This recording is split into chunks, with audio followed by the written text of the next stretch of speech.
I'm here with Renee DiResta. She was a former colleague here at Stanford. She had been with the Stanford Internet Observatory, but she's just published a new book called Invisible Rulers, The People Who Turn Lies into Reality. And it is about the world that we are living in with Internet influencers and the way, in fact, I've noticed the one thing that was really struck me in reading your book was the fact that there's a huge generational change that's happened.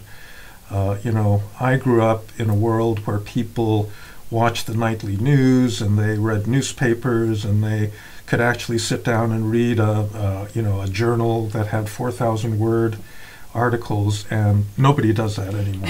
Or nobody under the age of 30 does that. I mean, I think there was a Pew survey that said that Americans under 30, TikTok is their main source of information. And so we're just living in a world where I think actually older people do not perceive, the degree to which the world that you are describing has emerged.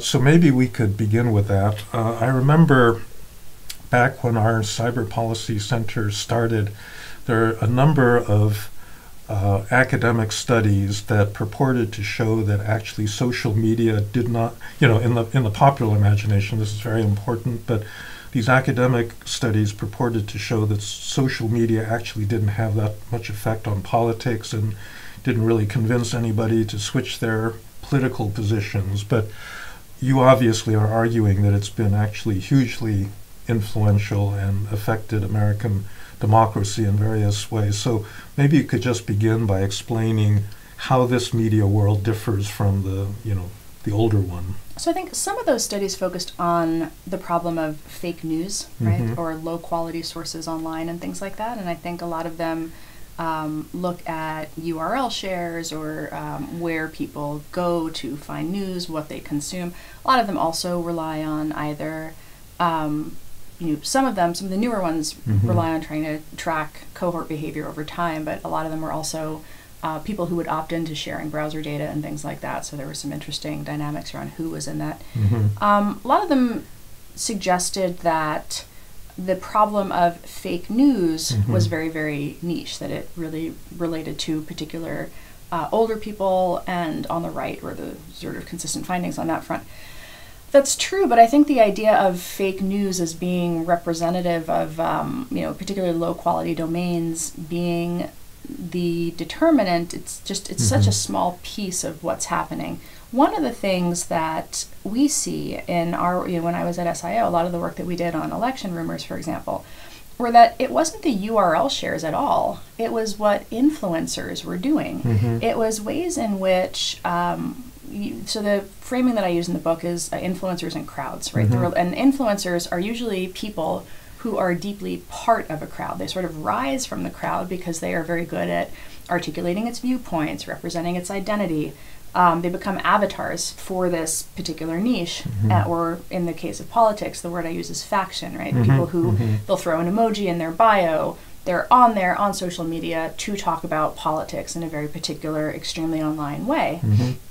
And URL shares is like the it's like a second stage. Yeah. Because what's happening first is someone will make a meme, express an opinion, put out content that's resonant and funny.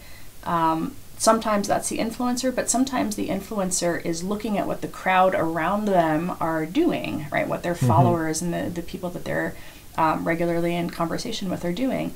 And they'll pick something out of the crowd, Mm-hmm. and then they become the amplifier because they have a lot of followers. They have a lot of networks of other prominent people who amplify them. Mm-hmm. And so you'd see these chains where, in the case of election rumors, somebody would take a photo of a ballot that they saw in a dumpster as a representative example, and they would tag in their influencer, their favorite influencer, who would quote tweet it with big if true. There's no URL in any part of this process, right? And you would see this narrative making its way up the chain as more and more influential Mm-hmm. large accounts come in and push this content out to their audiences who see it and engage with it. Mm-hmm. And there's a component of repetition there also. Like, the influencer is putting things out in a frame that the audience has come to hold. And so there's a, sort of a reinforcing cycle that's happening. There's just discourse between a community of people. And so there's a feedback cycle that occurs within that faction and exactly. And then people are motivated to participate. There's an entire in-group language, right? The phenomenon of memes that are deeply representative to the people who are kind of in the know about them. There's a culture, right? And there's components, there's engagement with algorithms, right? Algorithms are sort of the third part of what I described like influencer algorithm crowd. The algorithm keys off of certain types of, certain types of online activism, amplifies it, boosts it to still more people. But ultimately what you see happening is it's communication between people. It's not necessarily always about changing their mind. This is another thing that I think a lot of social science studies were looking at the time, particularly related to fake news, which is, does this change voting behavior? Does this change people's minds?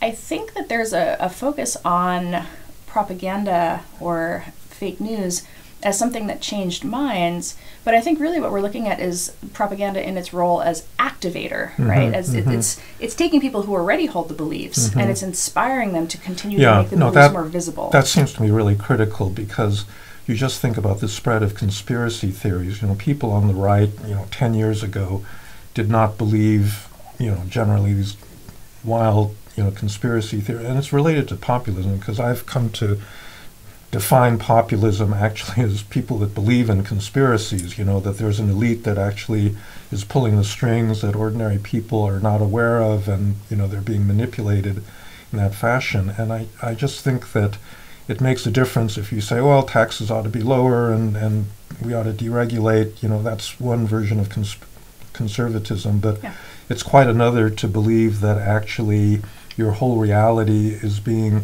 secretly shaped by these, legacy institutions, and that therefore the whole system is somehow illegitimate as a result of that. That's a very different kind of political stance, and it seems to be fed exactly by the kind of influencers that you're talking about.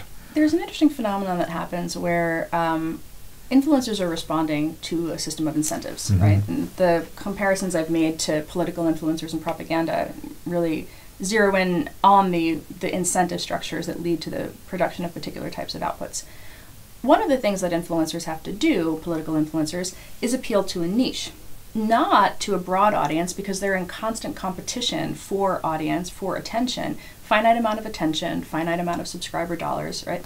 And so what you see is an incentive structure that makes them target and engage with and produce content for a particular group of people. And one of the things that happens as a result of that is the phenomenon of audience capture, where the influencer actually responds to what the audience says. It's often seen as like the influencer is steering, they're the Pied Piper of this herd of, wandering souls. But that's not what's happening. There's actually a lot of agency in the wandering souls, and the wandering souls are saying, this is what happened in the world. You need to understand this. And the influencer has to decide how to respond to that. And often what you see is the influencer going down the rabbit hole and becoming, feeding the audience back what it wants to hear as, again, part of the economic incentive to maintain their subscribers, to maintain their clout. And so that dynamic is very real. What happens with conspiracy theories in particular, though, is that they're also very participatory today. So you are, you saw this in 9/11 truther forums on the early iterations of the internet. What happens when there's a lot more visibility on it, though, is that people are forming realities, or sort of co-creating realities, and they are also gaining influence within a community by doing that. They become QAnon influencers, right? There are conspiracy theory influencers in the world who attract a lot of attention, monetize their audiences very well, and it is a uniquely online phenomenon, because while there have always been conspiracy theorists, that ability to do that co-creation, find people globally, monetize it, and make it almost like the metaphor I've heard sometimes, the comparison to like augmented reality games, right? That quest, right? We're on a quest to find the truth. It creates a lot of incentives for people to participate. It's just a very different and that's type something of conspiracy the legacy theorizing. media never did that. I mean, you just read the newspaper, you watch TV, and you don't have a active role in building the common narrative. Right. You could go to a protest, you could write a letter to the editor, you could start a zine or something small, start an independent publication, but it was not the participatory dynamic that we have today. Yeah.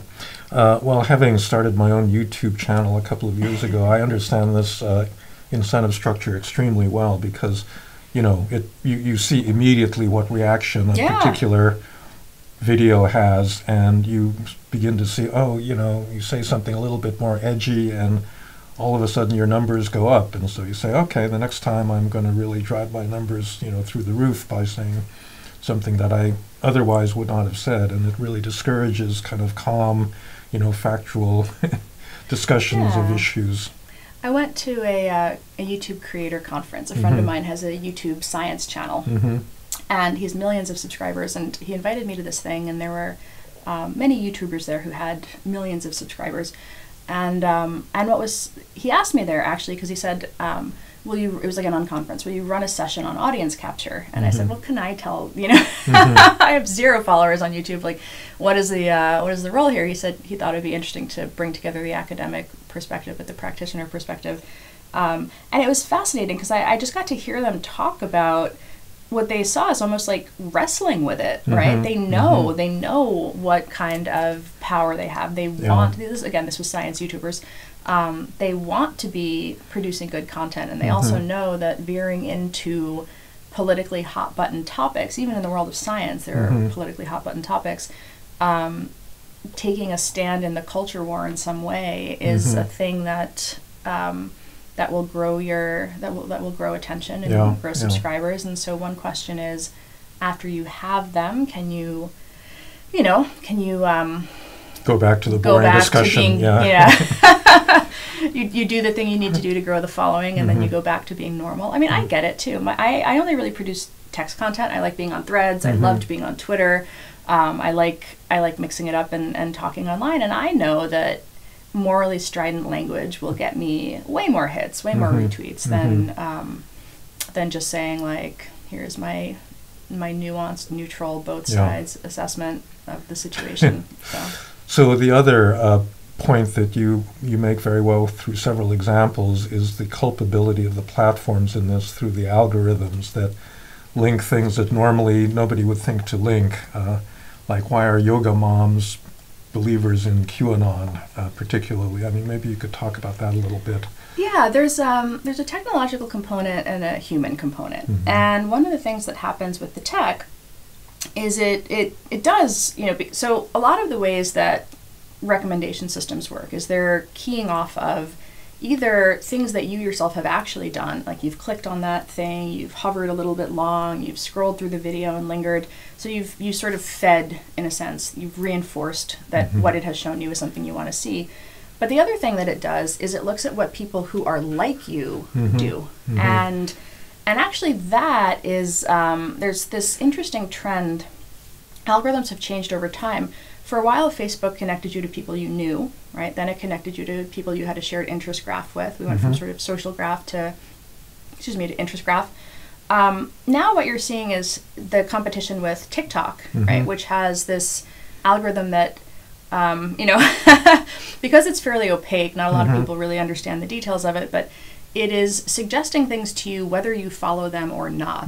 Your Instagram landing page does this to some extent also, and more platforms, Facebook actually releases a transparency report, and one thing you can see is the percentage of, I'm trying to remember the exact name they use for it, sort of unconnected content. So content that they show you in your feed that you do not follow. So this is not a page you've chosen, it's not a person you know. What they're trying to do is capture that serendipity that TikTok seems to have tapped into, showing you things that are what people who are like you might be interested in, but you yourself have never indicated a proclivity for. Now, this is really interesting because it's doing it based on sort of complicated regressions and statistical analysis, machine learning. So it is not doing it because it is saying we are going to show Renee content about QAnon. It's saying we're going to show her things that she's interested in, and then it doesn't necessarily have the most sophisticated conception of what that is. This was particularly true back in 2015 when you did start to see people who were interested in or following one conspiracy theory being recommended content for others, even if they'd never typed the term into the search box. So in a sense, the recommender is acting as a nudge, bringing people together. But once they're together, it's not so much a technological issue at that point. Then it's a social issue. Then it's a bunch of people in an online structure, online space, talking to each other. And so what you start to see is then platforms begin to realize that maybe some of what was recommended wasn't that great, right? And maybe recommending conspiratorial content, maybe, right? I mean, the real extreme conspiracy theorist stuff, maybe that wasn't a good idea.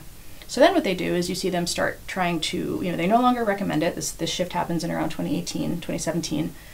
They begin to realize that was a bad idea. But then those people have formed human relationships at this point. And they don't just go away. Kind of monster, They're not just all of a sudden not friends because the Facebook group was dissolved. They just go and they reconstitute in a Telegram channel. And Telegram's not going to action on that. Telegram's not really going to action on very much at all, actually. So you have the human component, which maybe was brought together through algorithmic nudging, but at this point is pretty cohesive. And so a lot of the focus, I think, has been on the algorithm when there's a significant amount of what happens is because people are coming together in groups to make sense of the world, and there are very real offline problems and things that they are experiencing that shape how they behave and talk to each other. And so it's not, it's more just like we're engaging in this new set of structures and new spaces, but the human engagement dynamics are the same as they've always been. Yeah. Let's talk about the last part of your book, which had to do with policy recommendations. One of them was something that I've written about before, which was middleware, which is basically, in fact, I think we've seen a beautiful illustration of what the problem with the platforms is after Elon Musk's acquisition of Twitter. Because, when we wrote our report on platform scale in 2020, we had this metaphor that these platforms were like a loaded gun, that they were very powerful potentially politically, and we were just trusting this person sitting opposite on the table not to pick up the gun and shoot us. And, essentially that's what's happened, right? That Twitter goes from being a, vaguely left of center platform, and then Elon Musk buys it. And, the latest thing that it disappeared, I think, fairly quickly, but, the white dudes for Kamala. Oh, yeah. Yeah, that he actually took them offline. So that's interesting because that was a bug. But the fact that people see it as likely even that Elon would have acted in that way is part of the problem of centralized unaccountable power and opaqueness. There have been bugs on Twitter in particular, let's be honest. It's like, when you fire 80% of the workforce, turns out things happen or don't work as well maybe. One of the things that happens, so when I remember I was in Tokyo when the Kamala thing was actually announced, and I went to go follow the new Kamala HQ account, and I got an error message that said your follow limit has been reached, right? You can't follow any new accounts. And I said, okay, this is a bug. This is sometimes when there is a new account that gains a massive amount of followers very quickly, it triggers a platform check to see if it is somehow related to spam or manipulation. And that is what it should do. That is absolutely the appropriate thing for it to do. The problem is we live in a time of great distrust, and so people were immediately taking that, people were recording, screenshotting the same message I had gotten, which was that they couldn't follow any new accounts, and they interpreted it as Elon doesn't want you to follow Kamala Harris. So it is in part a function of people don't trust the owners of these platforms. Zuckerberg has the same problem, right? People are on Threads. I'm on Threads. I like it a lot. But people are constantly suspicious of every aspect of moderation policy, curation, what Threads counts as political content, how the platform should be run. And that's because they they rightly recognize that these are tools of power, these are tools of communication, and you don't actually know what's happening. You don't understand, there's the phenomenon of shadow banning. Some accounts are actually limited for various policy reasons, but the specter of shadow banning looms large in people's heads as they have a bad post and they don't get the engagement they think they're entitled to or owed, or that's commensurate with their normal levels, and they decide that somebody has just put their thumb on the scale and they have been censored. That's usually not what's happened at all. It's just it wasn't a great post. There were other things that the algorithm chose to push out to people. So it's this opaqueness and this centralization and this unaccountable private power that is the problem, and you allude to this in your middleware paper. And then the work that we and others have been doing on middleware since, the paper we will have coming out, kind of like part 2, basically argues that we should want to reduce the unaccountable private power. We should want to create mechanisms for user trust, for user transparency. And one way to do that is by offering a different collection of things that users can choose to rank their feeds, or even to label and moderate content. And I would say the platform that's experimenting with this the most directly is Blue Sky, which is an interesting place. It was an invite. Grew its early followings through early follower graph or participant graph, user graph through invitations. And one of the things that happened as a result of that, it is like a little bit more politically homogenous. It's kind of a progressive left, sort of into far left, kind of where most of the users are. But they have community labeling. They have community feeds. You can subscribe to particular feeds. You can experience social media differently. Well, Reddit has always been that way. Right? Reddit is like that also. Reddit's really interesting because moderation is done in part at the community level, right? So there's certain things that are top level, like you shall not do this, right, for extreme explicit type stuff. And then there is everything else that happens at the community moderation level, which, Ethan Zuckerman and others have written about this, just enjoys a much higher degree of legitimacy because the users trust the people who are moderating them and don't see them as outsiders with a political agenda.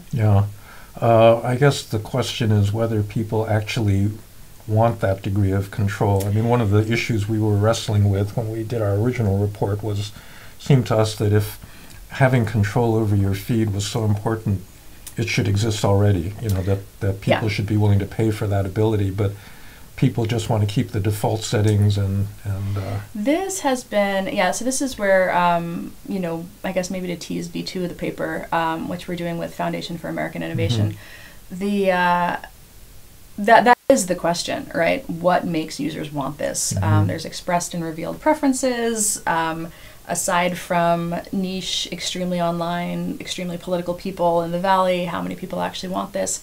I think there are going to be certain areas where you have to create the environment and let people see what it's like.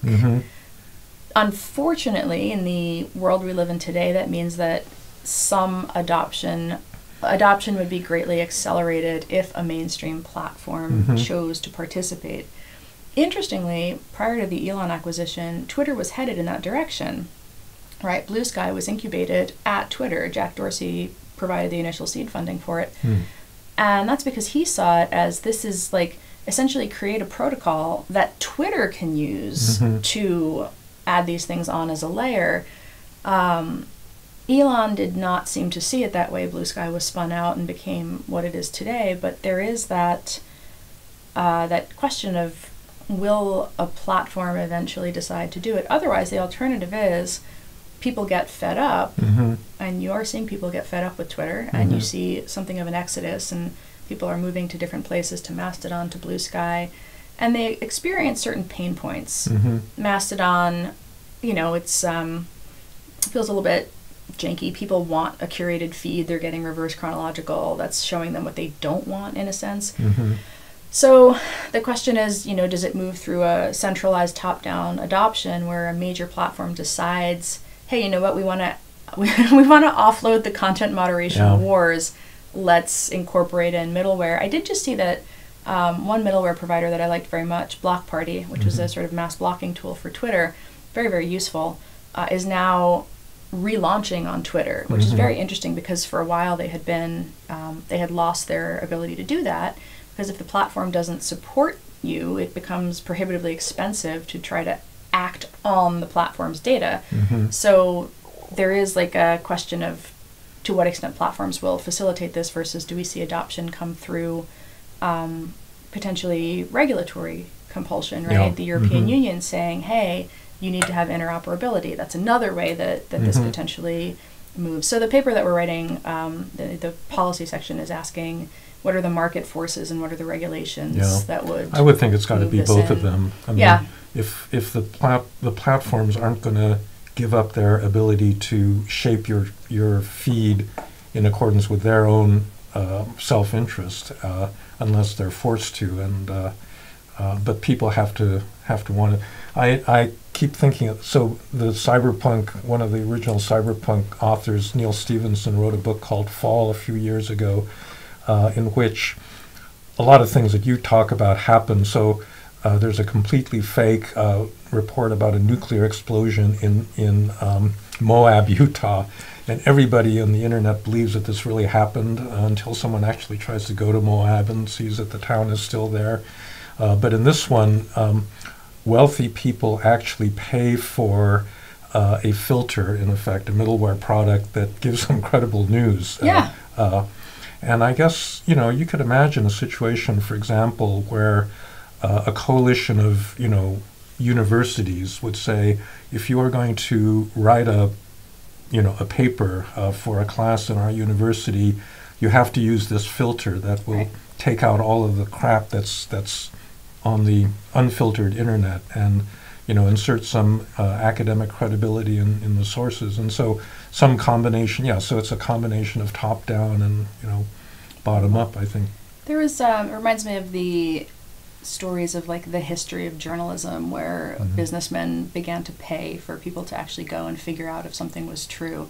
There's a story, I'm trying to remember where it was, in which for a couple days people didn't know in the battle with the Spanish Armada who had actually won, right? Sort of news began to spread that it was the other side. And you see this as this becomes a thing that businessmen want accurate facts in order to make decisions, and so that professionalization of news as being something that goes from yellow journalism, anything goes, that there's still a market for that, clearly, right? Obviously tabloids have never gone away, but that source of credibility becomes a thing that an entire professionalized class of journalists evolves to meet the demand. With middleware, I think you do see, you do have some potential for things like that. Do you remember the product Clout from years ago, right? The sort of Internet V1 basically asked, can you use Signal to ascribe expertise to an individual? Not even credibility to media. It went one level down, right? And it involved either, it would surface, these are people who tweet a lot about this thing. And this was prior to Twitter becoming a bit of a shit show. But it was very much here, if you wanted to, you could go on like clout.com and search for people who talked about a particular topic and find them that way. And then you could also vouch for, so community signaling, you could vouch for your friend by giving them +K in a particular topic. And I think that there are ways to bring back some of that, to incorporate in that question of trust and authoritativeness and reputation in ways that are a little bit more transparent than just sort of like the some index doing it. eBay rating system, which I discovered to my dismay actually could be gamed by people that were dishonest. But I think something like that is. So one further suggestion you make is that people actually need to fight back by organizing themselves into these affinity groups that actually support credible information and this sort of thing. Some of the most interesting organic responses, whether it was to ISIS in 2015 and extremist content, or to Russia invading Ukraine and the, producing content countering Russian disinformation online have actually been these groups of people that just kind of come together and do it. And we used to think about this. The phrase I always use is counterspeech, right? This is the whole, in the marketplace of ideas, somebody is going to counterspeak against the bad idea, and then the best is going to rise to the top. Now, structurally, we are somewhat disadvantaged. This ecosystem is not people having a debate where people hear both sides and, or two counterpoint editorials appear in the paper or whatever. It's much more the louder or more extreme group often can and does sort of either push out its own dissenters, right? So you do have this sort of process of homogenization within a group, but then also sort of fights, the factions fighting against each other, make it so that eventually people drop out. Why do you want to do this if you're going to get doxxed and harassed and threatened and what the hell's the point? So I do think that question of how do you create effective counterspeech is one of the key questions today, because you do see some groups, often anonymous actually, coming together to do that, right? And one way that they do that oftentimes is through humor, through counter-trolling almost. And I really appreciate those efforts. I feel like, again, it's bottom up, but it's a recognition of like what people want on the internet today. You're seeing it in interesting ways in like the Kamala Harris campaign as that's gotten underway. Affinity groups that have just kind of come together who support her and are producing certain types of content, making memes. TikTok is by far one of the funniest, actually. They created a sound of J.D. Vance gave a speech, and when she said, "I'm not a Trump guy, I never liked him," and somebody literally added a beat to it, and then for an entire afternoon, these like TikTok dancers, these influencers with fairly big followings, and then normal people too, normal TikTok users were on there dancing to that beat. And so it became a trend on TikTok. And so it was a really funny way to surface this political content, this speech that he'd given so long ago, and to make it into something entertaining. And regardless, again, this is an example not because I am weighing in on a particular candidate in one way or another, but it's just that that's the kind of thing where you see an organic response, organic way of surfacing information. And I think a lot about how bad institutions are at this.